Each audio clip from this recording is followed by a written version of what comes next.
confirmed at the 75th annual NATO summit. Nuclear-capable F-16s are now going to be gracing the skies of Ukraine, likely flown by NATO mercenaries emerging from surrounding NATO countries, striking targets inside Russia proper. Okay, before I get this lesson started, I want to give all praises and glory and honor to Yahweh, Bahashem Yahweh Shai, Bahashem Rakakadash, and I want to give double honor to the elders and the apostles of the great millstone, of whom I learned from, and a shalom to the elect brothers, the hopeful elect brothers, taking this lesson, taking this message, this 100% truth, the new song, the true gospel, Yahweh Shai, to the four corners of the earth, bidding the hopeful elect to the marriage supper of the Lamb. This is your brother Radah with a short lesson.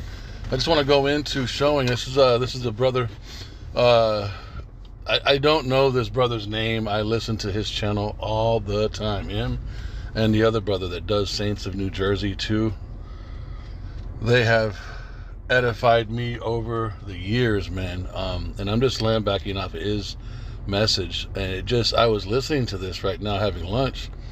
And this gentleman that's quoting or that's speaking, he has a prepper channel. I think it's Angry Canadian or Canadian Prepper. He's got a knowledge. He has a lot of knowledge. He's completely off because he doesn't know prophecy. But when it comes to the carnal understanding, he's able to, basically like how the prophets are able to precept and break down the dark sayings and explain prophecy. This guy, this Canadian Prepper dude, I think that's his name. The gentleman that you see right there on the screen, he's able to break down from a realistic standpoint information and strategies and wisdoms of war. He's able to explain things. He's off, of course, a lot when it comes to prophecy, but listen to him explain what the F-16 is, and I'm going to basically prove a point that in Revelations, when it says the dragon and his angels fought against Michael and his angels and prevailed not, that these F-16s and any type of technology in the air that Esau has for war is talking about his angels, which proves they know what the chariots are because of their own strategics, because of their own psychology when it comes to war and airspace. They know that the chariots, at least on some level, they know the chariots are the angels of Yahweh Shai. So I'm just going to let him speak for a little bit and then get the precepts and then we'll be out of here. Now we must add the caveat of nuclear capable. From the Russians' point of view, following their military protocol, they must presume that these F-16s, which is a nuclear-capable platform, could potentially have nuclear weapons on them. Now, I'm quite certain that Russian generals have a high confidence level that these planes do not possess actual nuclear weapons, but they must still follow the protocol. And the protocol dictates, and Vladimir Putin has made this explicitly clear, that the bases from which these planes take off from will be targets, will be valid targets, even if they stem from Romania or Poland. Why is that a problem? Well, when the Russians do inevitably retaliate against these airstrips from which these planes emerge, that's going to trigger Article 5. That means that an attack on one of the 32 NATO countries is an attack on all. That is the beginning of World War fucking 3. And this same strategy, this same science, this same quote-unquote protocol, what did Yahweh Shai say? Look, let's just pull something out in the New Testament. When Yahweh Shai said something very, very beautiful, very simple, but look what it says. If you have, look, if you have done it to the least of mine, right? If you have done it to the least, you've done it to me. And he's talking about something good, right? It goes both ways. All right. So let's pull it up. We know that this is Yahweh Shai speaking. So Matthew 25:40, right? Let me see. So here we go. King James Version, Matthew 25:40. And the king shall answer and say to them, Verily I say unto you, insomuch as ye have done it unto one of these least of these, my brethren, ye have done it unto me. Good or bad. This is where this comes from, man. So what he just said is, if you touch one of their territories, right, you're touching all of them. It's the same thing with us. What has Esau done? He's touched the image of Yahweh, Bahashem Yahweh Shai, by changing the image from what we know to be a dark melanated man with woolly hair to a straight-haired Edomite-looking man. That's one. He's changed the name from Yahweh and Yahweh Shai to Jehovah and Jesus. That's two. That's two touchings. He's also spoken against the chariots in the sky, calling them UFOs, saying they are unidentifiable when they are completely identifiable in the scriptures, and then making movies about them, calling them aliens, saying they're these deformed, big-headed, bug-eyed creatures that don't speak, that abduct people and probe them in their their private parts, all this gross, trippy stuff, accusing them of just being weirdos, and then also covering the faces of the judges, Job 9:24. All right, proving that they are the wicked by saying the so-called Jews, which only refers to the southern kingdom, not the northern kingdom. It doesn't apply. That name, that term for the southern kingdom doesn't apply to all 12 tribes. That just applies to the southern kingdom. And anyone who understands history, who understands the anatomy of Israel, who understands what happened after King Solomon went off and the judgment came to split the nation in two, the northern kingdom being called Ephraim or Israel, and them being removed from Solomon's possession and going into captivity to the Assyrians, from the Assyrians then traveling by boat, by ship to the Americas, southern, South America, Central America, Northern America, Canada, all that. That's all documented in the Apocrypha. Anyone who understands that knows that the northern kingdom was never called Jews, that they're called Ephraim, they're called, I think sometimes they're even called Jerusalem. I could be wrong on that, but I know for sure they're called Israel, and they're called Ephraim. And the southern kingdom, which is Levi, Benjamin, and Judah, is called the south or Judah. And you can go into future prophecy. Look, this is a future prophecy that proves that. What I'm saying is, I'm saying all this, when you understand prophecy, when we listen to the prophets and you start to understand correct doctrine, you start to be able to see the hypocrisy and the wickedness of Esau. When you see him, this guy is he's not even an official government official. I'm sure he's got some military background, because he knows a lot. And like a referee explaining a football game to people that would be watching a game, he's able to do this. And listen to how he's breaking down. Protocol is a type of doctrine of war. It's the way you do procedure. Actually, don't listen to what I'm saying. Let me take that back. I'm assuming that's what it means. Let me see. Let's try the etymon. Protocol. Let's see what it means. What's the actual definition of protocol? Protocol?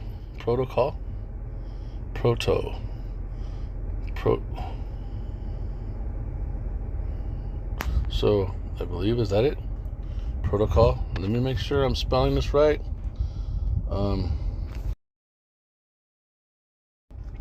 Yep. Here's the definition of protocol. Okay. The official procedure or system of rules governing affairs of state or diplomatic occasions.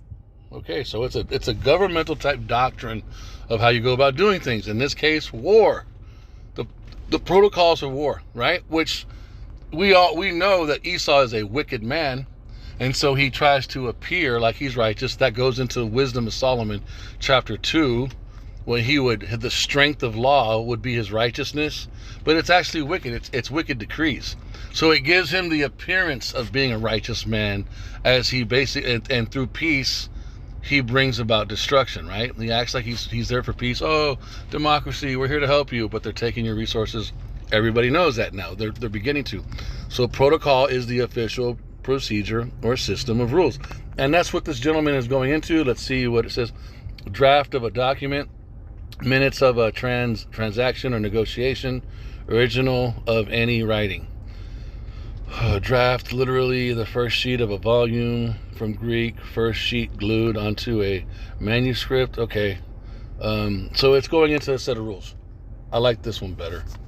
It's easier to understand. So listen to what he's saying, right? Protocol. Now you might be asking yourself, Kolo Yahweh Bahashim Yahushai Bahashim Rekaha Kwadash Shalom Labakarium Shol Yasharala.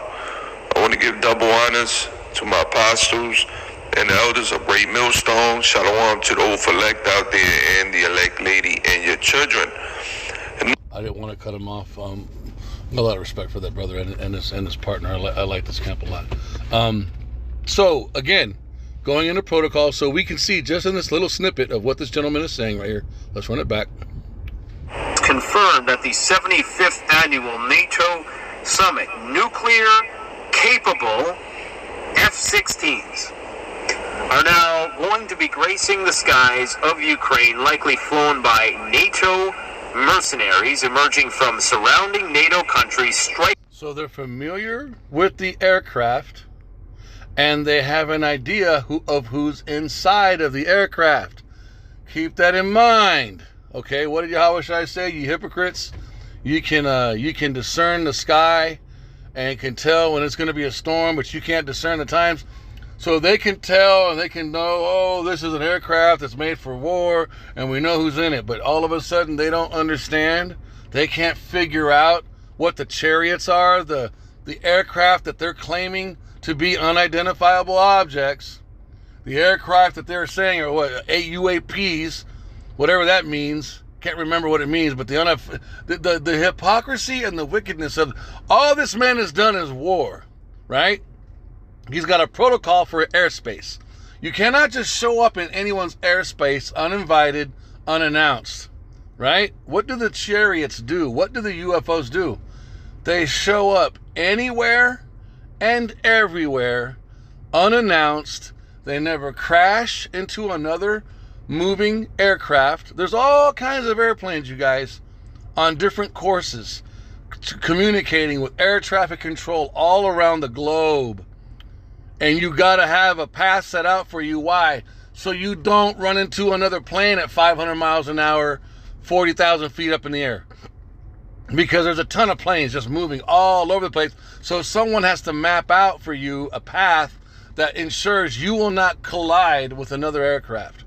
Yet the chariots of the Most High, what Esau accuses of being UFO, they show up unannounced in the airspace, and they never crash into another plane, and then they just disappear, right? Proving their superiority, right? And also that's an act of war, because eventually that's what's going to be used.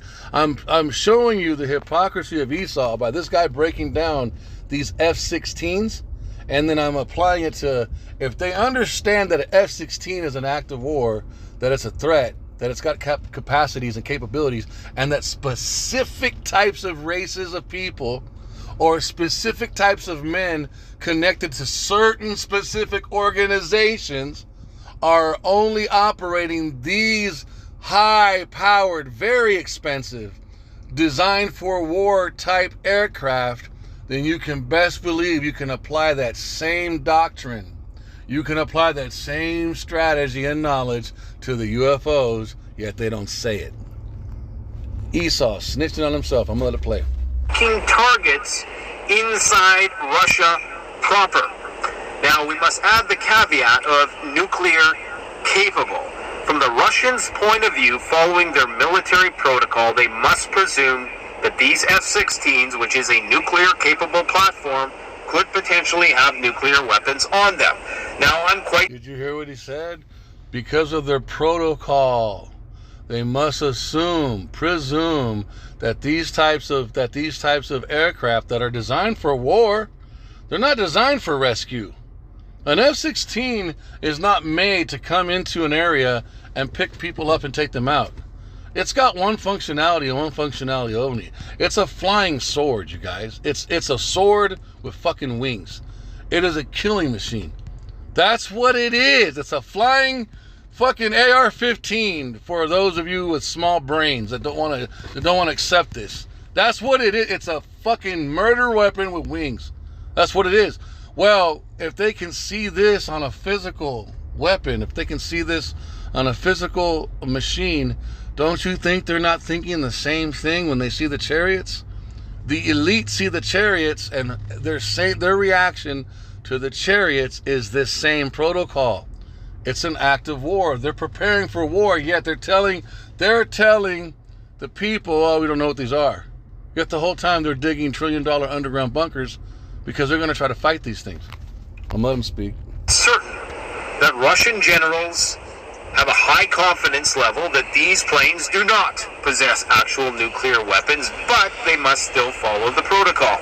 And the protocol dictates, and Vladimir Putin has made this explicitly clear, that the bases from which these planes take off from will be targets, will be valid targets, even if they stem from Romania or Poland. Why is that a problem? Well, when the Russians do inevitably retaliate against these airstrips from which these planes emerge, that's going to trigger Article 5. That means that an attack on one of the 32 NATO countries is an attack on all. And I'm going to go into, let me pull up. We know the Most High declares unto man what is his thought. If you weren't watching the Serpent Queen, Salakia. I want to pull up all my saved videos, and I want to pull up the chariot one that I had. I just did a lesson on this not too long ago. Let me see if I can find it really quick. Okay, where are you? Where are you? Hopefully it wasn't erased. If not, I'll just have to find another one. I wonder if I have it in my Instagram. Let me see. I might have it. It might be in my Instagram. So let's see why it would be. Actually, you know what? It is in my Instagram. Yep, it is. Okay, Salakia, hold on. Let me. Where you at? Instagrammy. Let me see. retrocedemos brevemente en el tiempo para trasladarnos a un... Okay, so here you see an aircraft, right? In the sky doing things that Esau can't do. You don't think they don't have a protocol when they see this? They study all these videos, you guys. They're looking at this stuff. And so my whole point, especially something like this, man. This one is so obvious. Like this, you don't even have to have wisdom in war to look at something like this and be threatened by it. A lot of the other chariots they don't manifest like this one. Look at that. Look at that, man. You can see the wings. It looks like a hornet. It looks like a wasp with a swirling ball of fire, a sword just swirling through the wings. Look at that, bro. Look at that. That is a threat. That is very threatening. And look at the technology. Look at the spirit of fire. It just swirls around it. So they have a protocol against this stuff, but they're not going to vocally say it out loud, right? So my whole point for this lesson was just to tell you, if Esau has protocol when it comes to airspace and aircraft and, lines of borders, and understands how to differentiate territories and races of people when it comes to war, they absolutely have it when it comes to the heavens, or when it comes to the Most High and Yahweh Shai. They just don't want the public to know this stuff. It's funny how all of a sudden now, because we know what NATO's a specific group of people. Russia is a specific group of people. We understand by prophecy who they are. You know what I'm saying? But it's funny how everybody's, we're all one people. No, dude. But I just wanted to show this, and then so inside of here, remember how he mentioned, so I'm gonna, hold on, let me switch back to I didn't need that. So let me switch back to here, look. Of World War fucking 3. Now you might be asking yourself,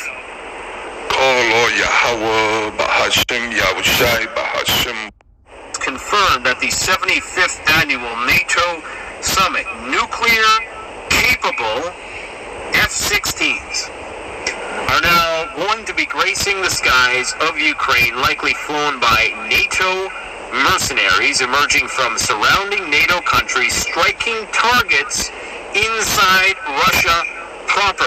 See how he just said that? NATO mercenaries.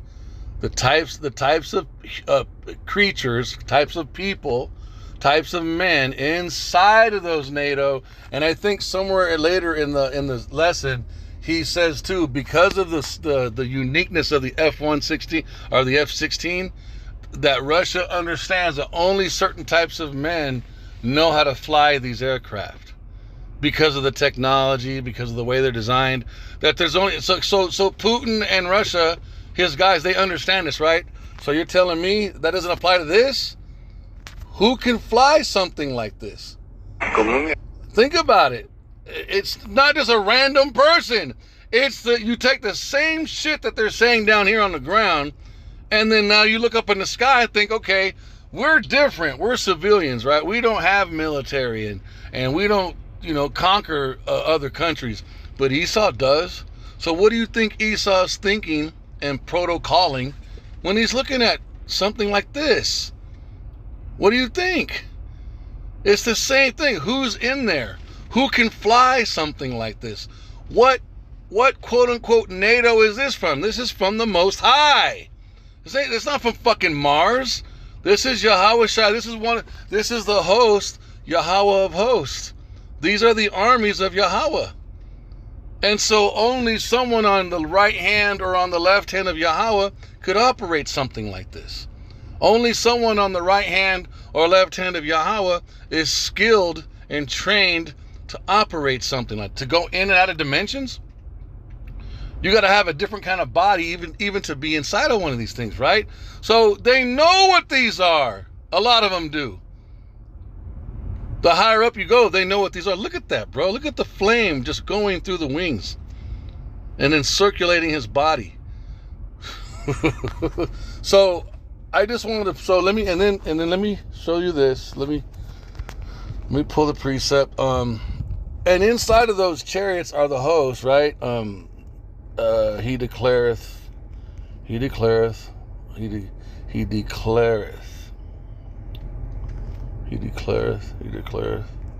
What is his thought? That's in Amos. What is his thought?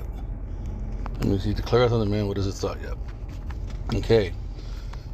For lo, he, talking about the Most High, formeth the mountains, that's the governments, and createth the wind, that's the spirit, and declareth unto man what is his thought. He declares to you what you're going to think. The heart of the king is in the hand of the Lord. The heart goes into your mind. Here's another precept that goes into mind control. And it's not mind control, it's just sovereignty. The Most High is sovereign. You're not going to operate and navigate in creation separated from the sovereignty of the Most High. It's just not going to happen. No one has an independent thought of Yahweh. It's just not going to happen. You might not believe in God, but he knows who you are. That maketh the morning darkness and treadeth upon the high places of the earth. Yahweh, the power of hosts, is his name. Who are the hosts? Right here. And these are his arm, you guys. And then he sends them not only to destroy, but I guarantee you the person that's inside of this vehicle has the ability to put a thought in your head that you will live out, you will think out, you will act out. They have a way to work on your minds and lead you along the path according to prophecy. They are able to do that, and that's what they're doing all over the earth. Okay? And Esau somewhat understands this, and he thinks, which are the thoughts of Yahweh, he thinks he can take out the Most High while lying to the rest of us, and we understand this. So I just wanted to do this really quick. I saw this. I said, man, I just got mad because I was like, you know what? These motherfuckers can break down F-16s and how dangerous they are and how specific people can fly them and what their purpose is, but they don't understand this now, and this is in the airspace too? That's bullshit. They understand that this is a threat to them. They're not going to tell us that, but this in the Bible says that is how Yahweh Shai is coming back. The clouds, the names for these vehicles that you're seeing are called clouds, chariots, flying rolls. What else? There's as birds flying. There's a wheel within a wheel, chariots of fire, horses. Those are all the dark saying, lyrical type, riddled names that are used in Scripture to describe chariots. They're called all those. They're called clouds. Why? Because they're in the sky and they can cloak themselves. Look, right there, you just see a ball of fire. You don't even see wings until it completely manifests. It's just a swirling ball of fire. Look, there goes your chariot of fire right there. That's a name, a chariot of fire. He's in the sky as birds flying. Does he have not watch? You can see his wings. They're also called wasps and hornets.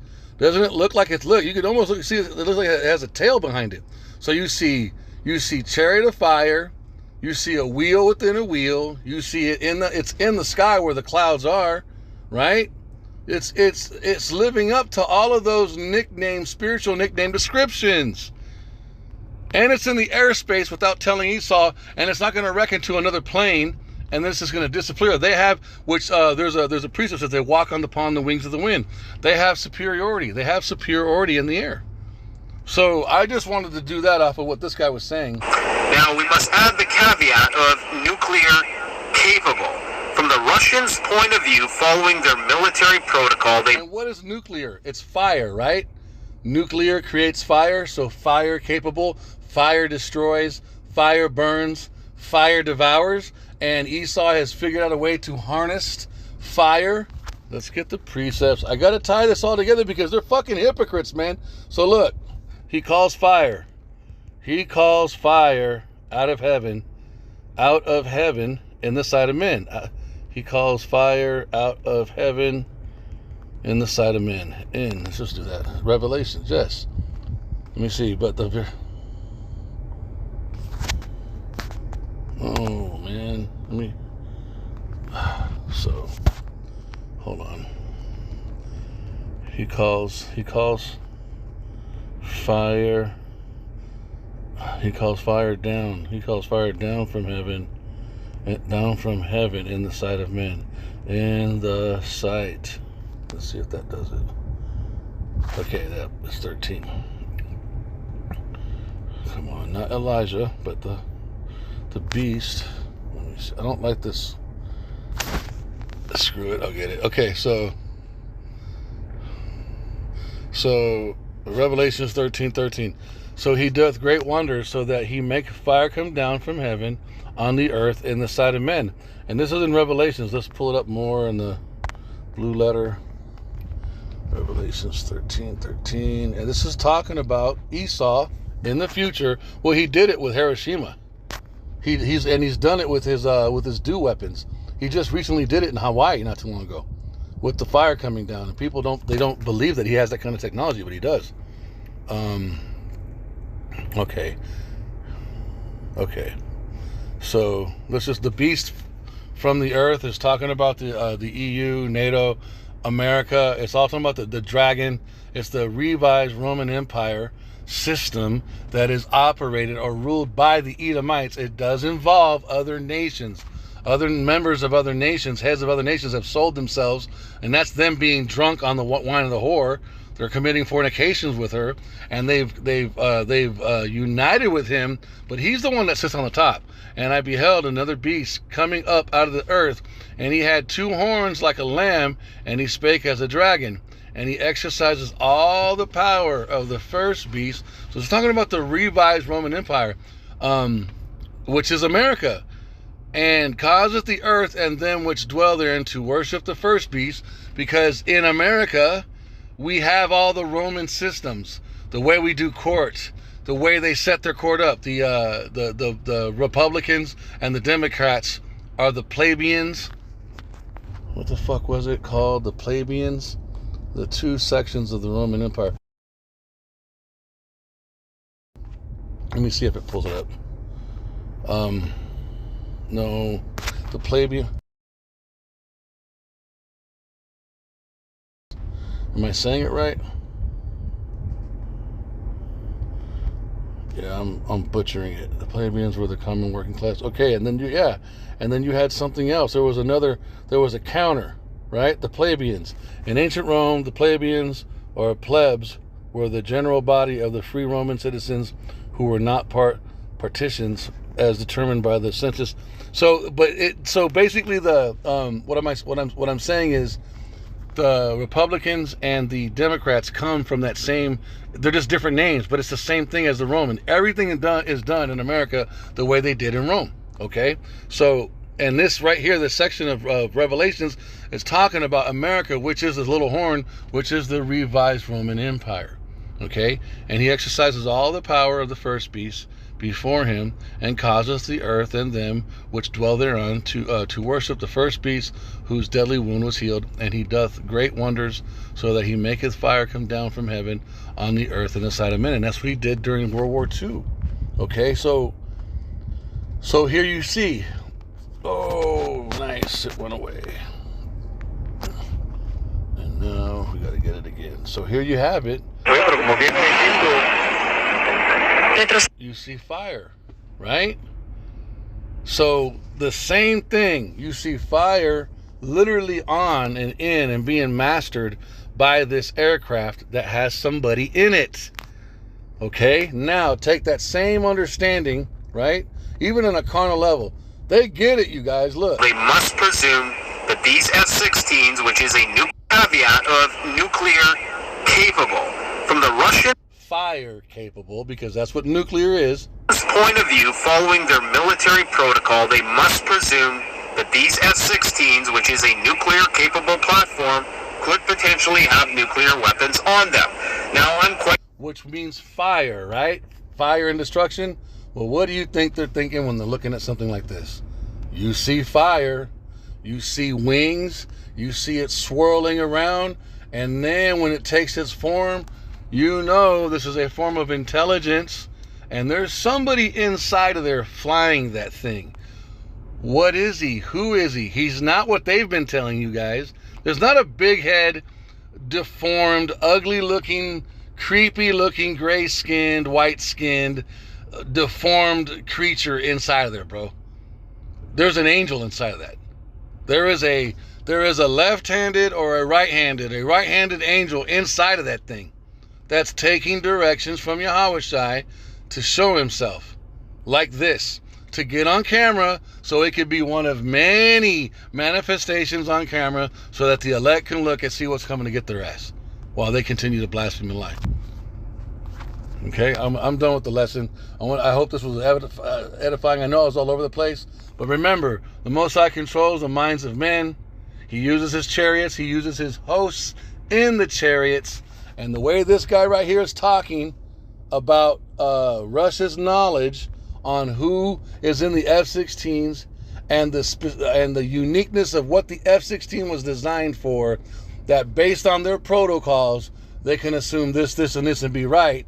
Well, it's the same thing when they see these. Same thing. Yet they claim they don't know what this is. It's bullshit, man. Quite certain that Russian generals have a high confidence level that these planes do not possess actual nuclear weapons, but they must still follow the protocol. And the protocol dictates, and Vladimir Putin has made this explicitly clear, that the bases from which these planes take off from will be targets, will be valid targets, even if they stem from Romania or Poland.